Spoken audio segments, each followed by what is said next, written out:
है। अगर आपने नहीं लिया तो आप गलती कर रहे हो, 11th में एडमिशन ले लो, देन उसके बाद आपको क्या करना है, डिप्लोमा का सोच रहा है। मैं आपको पहले बताता हूँ 1 ईयर से पुराना नहीं होना चाहिए, और ओबीसी जो है आपका ओबीसी पे लिखा होना चाहिए नॉन क्रीमी लेयर, यानी कि कैटेगरी सर्टिफिकेट अगर गलती से किसी के पास नहीं है तो ये बात ध्यान रखना, उसका एडमिशन यहां पे हो जाता है कैंसिल।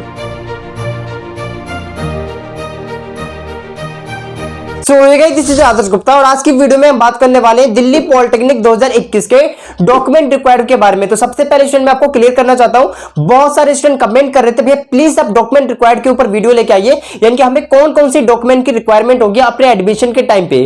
तो आज की इस वीडियो में आपको ये क्लियर करना चाहता हूं कि आपको कौन कौन से डॉक्यूमेंट की रिक्वायरमेंट होगी at the time of admission, जब आप फाइनल एडमिशन कराने जाओगे तब। सबसे पहले स्टूडेंट मैं आपको क्लियर करना चाहता हूं, कुछ चीजों को ध्यान से सुनिएगा इस वीडियो को, और इस वीडियो को सबसे पहले तो पूरा देखना। पूरा इसलिए दिखता है क्योंकि डॉक्यूमेंट रिक्वायरमेंट की वीडियो में आपको 2-3 चीजें बहुत सही से क्लियर करना चाहता हूं। सबसे पहले उन स्टूडेंट की हम बात कर लेते हैं जो स्टूडेंट 10th क्लास में यानी कि 10th क्लास पास आउट कर चुके हैं और जिन्होंने अपना एडमिशन 11th में लिया है। अगर आपने नहीं लिया तो आप गलती कर रहे हो, 11th में एडमिशन ले लो, देन उसके बाद आपको क्या करना है, डिप्लोमा का सोच रहा है। अगर मान लो अगर आप यहाँ पे डिप्लोमा में नहीं होता, यानी कि दिल्ली पॉलिटेक्निक में अगर आपका एडमिशन नहीं होता, तो कम से कम आपके पास 11th का तो चांस रहना चाहिए ना। तो आप सभी लोग 11th में एडमिशन ले लीजिए। आप जिन भी स्टूडेंट ने 11th में एडमिशन ले लिया, जैसे अभी मैं आपको बताऊंगा कि आपको स्कूल लिविंग सर्टिफिकेट की जरूरत पड़ेगी, तो आप ऐसा मत करना कि अभी स्कूल लिविंग सर्टिफिकेट लाओ, ऐसा नहीं है। जब तक आपको कोई सीट अलॉट नहीं करी जाती कॉलेज में, जब तक ये कंफर्म नहीं होता कि आपका नाम इस कॉलेज में है, तब तक आप सब इन सारी चीजों का कुछ भी बंदोबस्त नहीं करोगे। जो मैं चीजें बता रहा हूं आज की वीडियो में ध्यान से सुनना, और ये वीडियो जो है सभी के लिए इंपॉर्टेंट है, चाहे फुल टाइम डिप्लोमा कर रहे हो, चाहे आप लैटरल एंट्री से कर रहे हो, या फिर आप पार्ट टाइम कर रहे हो, किसी के लिए भी, सबके लिए इंपॉर्टेंट है, इनके सभी को यही सारे डॉक्यूमेंट चाहिए होंगे। तो चलिए हम वीडियो को स्टार्ट करते हैं। और सबसे पहले मैं आपको 2-3 चीजें और भी क्लियर कर दिया मैंने यहाँ पे। अब यहाँ पे देखिए आपको कौन कौन से डॉक्यूमेंट की रिक्वायरमेंट है,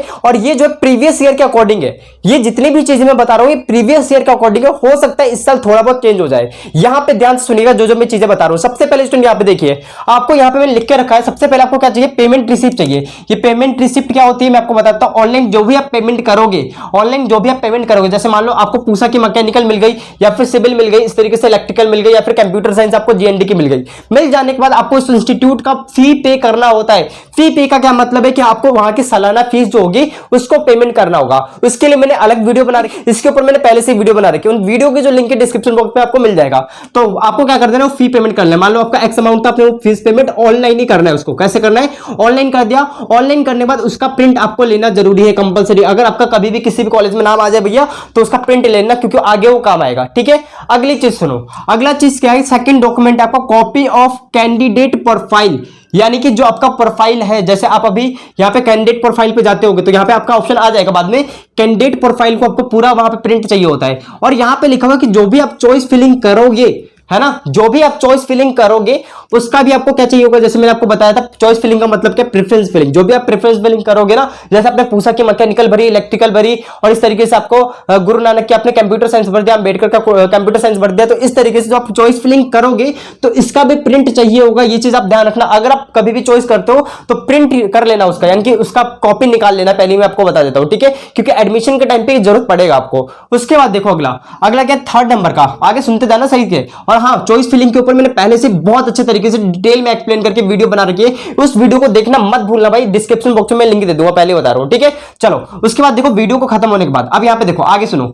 अगला क्या हमारा थर्ड नंबर का, copy of provisional allotment letter, यानी कि आपको जो भी सीट अलॉट करी जाएगी, जैसे मान लो आपको मिल गया है पूसा में इलेक्ट्रिकल, पूसा में आपको मिल गया है इलेक्ट्रिकल, तो इसमें जो आपका ये अलॉटमेंट लेटर है इसको आपको डाउनलोड कर लेना है, और डाउनलोड करने के बाद इसकी कॉपी वगैरह ले लेनी है, क्योंकि ये जरूरत पड़ेगा यहाँ पे। क्लियर हुआ थर्ड पॉइंट।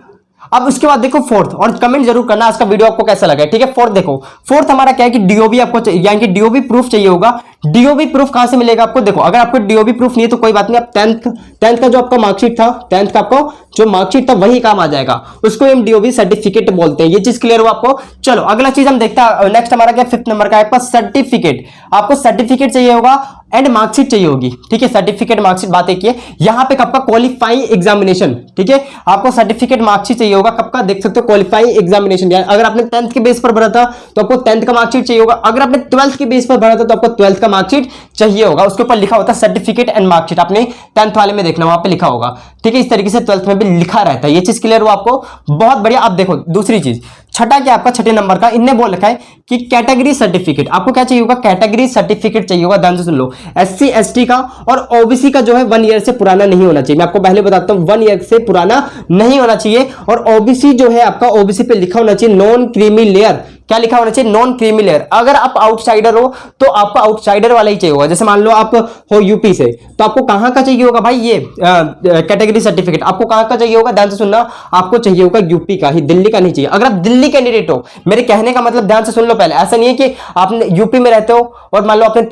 टेंथ जो है अपने दिल्ली से कर रखी, तो आपको यूपी का नहीं। पहले मेरी बात ध्यान से सुन लेना। अगर आप भैया, यहां पे मैं आपको बताना चाहता हूं, अगर आपने क्लास 10th दिल्ली से करी है तो आप दिल्ली कैंडिडेट माने जाओगे। और आपको सर्टिफिकेट भी जो है ना, कैटेगरी सर्टिफिकेट भी वो भी कहां का होना चाहिए, आपका दिल्ली का होना चाहिए। अगर आप आउटसाइडर कैंडिडेट हो, यानी कि आपने जो आप 10th पास आउट करिए, कहां से करिए, इस तरीके से 12th के लिए भी आप बोल सकते हो, ठीक है। अगर आपने आउटसाइडर कैंडिडेट, यानी कि आपने यूपी बिहार या फिर हरियाणा वगैरह से कर रखा है, तो ये आउटसाइडर ही हो जाते हैं। या फिर दिल्ली एनसीआर भी है, वो भी आपका आउटसाइडर ही है, तब भी आपको यहाँ पे जो सर्टिफिकेट चाहिए होगा। अगर आप आउटसाइडर कैंडिडेट हो तो आपको आउटसाइड का ही आपका ये चल जाएगा, क्या ये जो आपका था कैटेगरी सर्टिफिकेट। तो क्लियर हुआ, बहुत सही तरीके से एक एक चीजें मैं आपको क्लियर कर रहा हूं ताकि आगे चल के कोई भी प्रॉब्लम ना हो। तो सही तरीके से सारी चीजें समझ लेना। उसके बाद देखो नेक्स्ट हमारा क्या है, नेक्स्ट आपका क्या है, 7th नंबर का आपका करेक्टर सर्टिफिकेट। करेक्टर सर्टिफिकेट आपको कहां से मिलेगा, ये आपको स्कूल से बनवाना होगा। ये स्कूल से आसानी से बन जाता है करेक्टर सर्टिफिकेट, इसमें कोई भी प्रॉब्लम नहीं होती है, ठीक है ना। तो करेक्टर सर्टिफिकेट आपको कहां से बनवाना है, स्कूल से बनाना है। यहां पे कोई प्रॉब्लम नहीं है, स्कूल में जाओ आराम से वो बना देते हैं, ठीक है। जहां से आपने 10th या फिर 12th कर रखा है ना, वहीं पे जाओ, वो आराम से आपका करेक्टर सर्टिफिकेट बना के आपको दे देंगे। तो बताओ इतना गोट हुआ कि नहीं आपको, जहां तक मैंने बताया 7 तक। उसके बाद नेक्स्ट देखो हमारा 8th का सर्टिफिकेट ऑफ मेडिकल फिटनेस। ये बहुत इंपॉर्टेंट और बहुत कंफ्यूजिंग है। आपको क्या चाहिए होगा, सर्टिफिकेट चाहिए होगा मेडिकल फिटनेस का। मेडिकल फिटनेस, इसका सर्टिफिकेट कैसे बनाओगे तो मैं बता देता हूं, अभी नहीं, जब मैं आपको जब आपका हो जाएगा ना, सीट वगैरह आ जाएगी, अलॉटमेंट लेटर आ जाएगा, तब मैं आपको बहुत अच्छे तरीके से बता दूंगा। लेकिन फिर भी एक बार मैं बताता हूं, यहां पे क्या करना होगा, ये ना अपनी साइड पे एक फॉर्मेट देंगे कि इस फॉर्मेट में होना चाहिए, उसके अंदर सारी चीजें लिखी होगी, उसी का प्रिंट निकलवा के आपको क्या करना है, एक डॉक्टर के पास जाना है जो एमबीबीएस डॉक्टर हो, ठीक है। आप किसी भी कहीं भी चल जाए, एमबीबीएस होना चाहिए, एमबीबीएस डॉक्टर के पास जाना है और वहां पे आपको क्या कराना है, इसके ऊपर ऐसे साइन करवाना है, ठीक है। वो आपके साइन कर देंगे, स्टंप वगैरह लगा देंगे, बस आपका बन जाएगा मेडिकल सर्टिफिकेट, ठीक है। मेरा मतलब था मेडिकल फिटनेस का सर्टिफिकेट आपका बन जाएगा। उसका देखिए 9th नंबर का क्या है, 9th नंबर का टीसी, और यह है आपका स्कूल लिविंग सर्टिफिकेट। बात तय की है। अब यहां पे सुनो, प्रीवियस ईयर क्या हुआ था, प्रीवियस ईयर जो है आपका टीसी और स्कूल लिविंग सर्टिफिकेट, बात एक ही है, मैं स्कूल लिविंग सर्टिफिकेट ही बोल देता हूं। ये प्रीवियस ईयर नहीं लिया गया था बच्चों से, यानी कि बच्चों से ये चीजें नहीं मांगी गई थी। अब यहां पे दिक्कत ये कि इस साल लेंगे या फिर नहीं लेंगे, क्योंकि आपका डीएसयू है इस बार, तो इस बार हम कुछ कह नहीं सकते। अब ये तो उनके ऊपर ही डिपेंड करता है क्या करेंगे। तो सबसे पहले अभी आप टीसी की तो बात छोड़ दो, टीसी वाली चीजों में कोई हाथ नहीं लगाएगा। अगर आप 11th क्लास में स्टडी कर रहे हो तो भाई स्टडी करो, रेगुलर स्कूल जाओ अभी, जब तक आपका एडमिशन का यहाँ पे कुछ भी नहीं आता, ठीक है। ये चीज मैंने क्लियर करा आपको। तो जो भी स्टूडेंट बोले थे हम 11th क्लास को मिस कर दे, छोड़ दे या फिर क्या करते, मैं आपको बताना चाहता हूं 11th क्लास में आपको जाना है। 11th क्लास का मतलब जो भी क्लासेस चलिए अटेंड वगैरह करिए भैया। यहां पे मैं आपको बता रहा हूं, हो भी सकता है और नहीं भी हो सकता। नहीं होगा तो फिर प्रॉब्लम हो जाएगी, एक साल आप बैठ जाओगे पूरे। तो ये चीज क्लियर हो गया। चलो अब उसके बाद देखो हमारा नेक्स्ट क्या है, नेक्स्ट क्या है हमारा अंडरटेकिंग। अब देखो इसके बाद इतने डॉक्यूमेंट आपके जो हो गए ना, मैं आपको दोबारा बताना चाहता हूं। पेमेंट रिसीव हो गया आपका, उसके बाद कॉपी ऑफ कैंडिडेट प्रोफाइल, ये भी मैंने आपको बता दिया। फिर चॉइस फिलिंग सबमिशन जो था वो भी आपको कॉपी चाहिए होगी। उसके बाद मैंने बताया कि copy of provisional allotment letter, यानी कि जो आपका अलॉट करा जाएगा सीट, उसका आपको फोटोकॉपी चाहिए होगा। उसके बाद नेक्स्ट मैंने 4th नंबर का ये बोला। देखो अब ये 3 रह रहे, मैं बहुत अच्छे से समझाऊंगा, इसलिए पहले एक बार मैं क्लियर करता हूं दोबारा से ये। उसके बाद देखो आपका 5th नंबर का जो था आपका यहाँ पे था सर्टिफिकेट और मार्कशीट, क्वालिफाइंग एग्जामिनेशन 10th और 12th, ये चाहिए होगा आपको। उसके बाद देखो हमारा क्या है 6th नंबर का, यहाँ पे लिखा हुआ है कैटेगरी सर्टिफिकेट। आपको कैटेगरी सर्टिफिकेट चाहिए होगा। मैंने बता दिया भैया जो ओबीसी है वो एक साल से पुराना नहीं होना चाहिए। और किस तरीके से आपको पता करना है कि आपको कौन सा चाहिए होगा, दिल्ली का चाहिए या फिर आउटसाइड का चाहिए, मैंने ये चीज मेंशन कर दी है, ठीक है। बहुत बढ़िया। उसके बाद देखो हमारा क्या 7th नंबर का करेक्टर सर्टिफिकेट आपको चाहिए होगा। क्या चाहिए होगा, करेक्टर सर्टिफिकेट, ये स्कूल से बनेगा आपके। उसके बाद नेक्स्ट हमारा क्या है, नेक्स्ट नंबर का है आपका सर्टिफिकेट ऑफ मेडिकल फिटनेस। ये मैंने बता दिया आपको क्या करना है, ये आपके साइड पे अपलोड कर दिया जाएगा फॉर्मेट, उस फॉर्मेट को निकलवा के आपको क्या करना है, प्रिंट करवाना है, फाइनली डन हो जाएगा आपका। उसके बाद देखो नेक्स्ट हमारा क्या 9th नंबर का आपको टीसी या फिर एससी लाइन की स्कूल लिविंग सर्टिफिकेट चाहिए होगा। ये कहां से मिलेगा आपको, भाई स्कूल से मिलेगा, ये तो आप जानते ही हो, है ना। वैसे आप अभी इस चीज का मत ही करो, क्योंकि यहां पे ना प्रीवियस ईयर टीसी की जरूरत नहीं पड़ी थी, यानी कि उन्होंने मना कर दिया था टीसी के लिए, ठीक है। चलो मतलब साइड पे तो भाई लिखा हुआ था, लेकिन वहां पे मतलब मांग नहीं रहते स्टूडेंट, ये बोले थे मेरे से, ठीक है। जो भी चीजें मैंने बता दी आपको। अगला देखो हमारा नेक्स्ट, हाँ इन 3 चीजों को ध्यान से देखना, 10वां 11वां और 12वें नंबर का। यहां पे मैंने क्या मेंशन करा है, सबसे पहले देखो यहां पे 10th नंबर पे आपका अंडरटेकिंग ठीक है। और यहाँ पे देख सकते हो अंडरटेकिंग आपको किसके लिए चाहिए, यहाँ पे लिखा हुआ है कि रैगिंग के लिए, रैगिंग के लिए, मैं मतलब रैगिंग बोल रहा हूँ मैं, चलो ये क्या है, रैगिंग के लिए। तो रैगिंग के लिए आपको क्या चाहिए होगा, एक अंडरटेकिंग चाहिए होगी। ये कैसे मिलेगा मैं आपको बताना चाहता हूँ, ये कैसे मिलेगा मैं आपको पहले बताता हूँ। ये फॉर्मेट दे देंगे अपनी साइड पे, उस फॉर्मेट को आपको क्या करना होगा, सबसे पहले उस फॉर्मेट के लिए आपको एक वकील के पास जाना है, वो वकील आपको उसको टाइप करके दे देंगे, और टाइप करने के बाद वहां पे बस आपका जो स्टम्प पेपर होता है ना उसके ऊपर बना देंगे, फाइनली आपका तैयार हो जाएगा। ठीक है, और भी डिटेल में एक्सप्लेन करूंगा, घबराओ मत, वकील वगैरह क्या है कैसे होगा, तो जब भी ये होगा ना आपका, जब भी सही तरीके से साइड पे मेंशन हो जाएगा तब मैं आपको बता दूंगा। ये प्रीवियस ईयर के अकॉर्डिंग है, ठीक है ना भैया। अच्छा आगे बात करते हैं, 11th नंबर का क्या है, undertaking for non migration. Non migration आपके लिए, नॉन माइग्रेशन के लिए आपको क्या चाहिए, अंडरटेकिंग चाहिए। ये कैसे मिलेगा, ये भी आपको इसी तरीके से बनाना होगा जैसे आपने ऊपर वाले की बात करी, फॉर्मेट यहाँ पे आ जाएगा आपकी साइड पे, उस फॉर्मेट को आपको यहाँ पे उतरवाना होगा स्टम्प पेपर, और उस पर स्टम्प वगैरह लगवाना होगा। तो ये चीज क्लियर हुआ, बहुत बढ़िया। अब उसके बाद देखिए नेक्स्ट हमारा क्या है, 12वें नंबर का लास्ट, ये तीनों जो है ना, तीनों आपकी साइड पे ही आ जाता है, बस आपको ध्यान ये रखना है कि किस तरीके से आपको यहाँ पे प्रिंट वगैरह कराना है। अब यहाँ पे देखो अगला क्या हमारा, undertaking, undertaking for maintaining discipline. आप देखो, आप मेंटेनिंग डिसिप्लिन का क्या मतलब आप कॉलेज वगैरह में डिसिप्लिन वगैरह रखो, इसके लिए आपसे एक अंडरटेकिंग ली जाएगी। यहाँ पे आपका मेंशन है कि अंडरटेकिंग ली जाएगी, और ये अंडरटेकिंग कैसे मिलेगी आपको, ये प्रीवियस ईयर लिया गया था, मैं आपको बताता हूँ, आपकी साइड पे आ जाता है। साइड को आपको क्या करना है, साइड पे जो भी आएगा उसको निकलवा लो और वहां पे साइन वगैरह कर लो, बस यही है, खत्म। तो इतने आपके डॉक्यूमेंट चाहिए होंगे। सबसे इंपॉर्टेंट डॉक्यूमेंट कौन सा है, अगर ना हो तो आपका एडमिशन नहीं होगा, बता देता हूं। इनमें से अगर आप पे ये वाला सर्टिफिकेट, ये नहीं है ना, ये देख लो भाई, ये नहीं है तो एडमिशन ही नहीं होगा। सबसे पहली बात, अगर कुछ यहां पे मैं आपको बता देता हूं भाई, पहले मैंने क्लियर कर दिया कि अगर ये नहीं है ना, अगर ये नहीं है आप पे, यानी कि कैटेगरी सर्टिफिकेट अगर गलती से किसी के पास नहीं है, तो ये बात ध्यान रखना, उसका एडमिशन यहां पे हो जाता है कैंसिल। सबसे पहली बात, मुद्दे की बात, ये सब तो चल जाएगा, अगर ये नहीं हुआ तो यहां पे कैंसिल हो जाएगा। एक और चीज, अब मेन चीज एक और है कि ये डीओबी सर्टिफिकेट भी आपको चाहिए, यानी कि 10th की मार्कशीट तो चाहिए ही चाहिए। अगर ये भी नहीं होगा तब भी आपका कैंसिल हो जाएगा, और ये मार्कशीट वगैरह ये तो इंपॉर्टेंट होते हैं ना भाई, ये तो बेसिक डॉक्यूमेंट नहीं होंगे तो भाई खत्म। इसमें आप रिजर्वेशन ले रहे हो, रिजर्वेशन ले रहे हो, आपके पास सर्टिफिकेट नहीं है तो कैंसिल, सीधा एडमिशन। और यहाँ पे आपका 10th और 12th, ये मतलब 10th और 12th का आपके पास वही नहीं है, तब भी कैंसिल भाई, है ना भाई। आपने क्वालिफिकेशन जो कर रखी है, क्वालिफिकेशन के हिसाब से जो आपने फॉर्म भर रखा है, उसका अगर आपके पास सर्टिफिकेट नहीं है तो कैंसिल होगा ना एडमिशन। तो इतनी चीज क्लियर हो गई।